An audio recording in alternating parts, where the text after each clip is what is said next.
এই দেখো আমার রেডি হওয়া হয়ে গেছে, আর রেডি হয়ে একেবারে চলে আসলাম রাস্তাতে।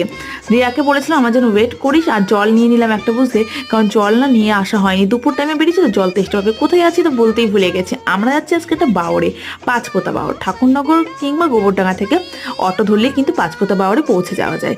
তো আমরা চলে এসেছি বাওর বিতানে। কিন্তু বাওর বিতানের এটা একটা রিসর্ট যেটা অনলাইনে বুকিং করতে হয়, তাই ওখানে তো যাওয়া হলো না, আমাদের অ্যাপয়েন্টমেন্টস মানে বুকিং ছিল না। তারপর লোকাল দেখেতে জিজ্ঞাসা করে আমরা বাওরের এই ঘাটটা দেখতে পেলাম, আর এখানে খুব সুন্দর ঘাটে, এত বড় বাওরটা। তো রিয়া আমাকে খুবই ইনসিস্ট করছিল যে নৌকায় চড়বো নৌকায় চড়বো। তা আমিও ভাবলাম ফার্স্ট টাইম একটু এক্সপিরিয়েন্স করা যাক। আর সুশান্ত আমাদের জন্য বানিয়ে এনেছিল চিকেন বিরিয়ানি, এত ভালো লাগছিল না জলের মাঝখানে নৌকায় বসে বিরিয়ানি খেতে। আর তারপর দেখা গেল এই কাকুটাকে, যিনি মাছ বিক্রি করছিলেন, টাটকা মাছ, সুশান্ত রিয়া মাছ নিল। আর আমরা এখন নৌকা থেকে নেমে কিনলাম এই ডালের ফুলুরিগুলো, যেটা আমি ফার্স্ট টাইমে খেলাম। খেয়ে দিয়ে অটোয় চেপে আবার ঠাকুরনগর চলে এসেছি, এখানে ওরা মাছ শেয়ার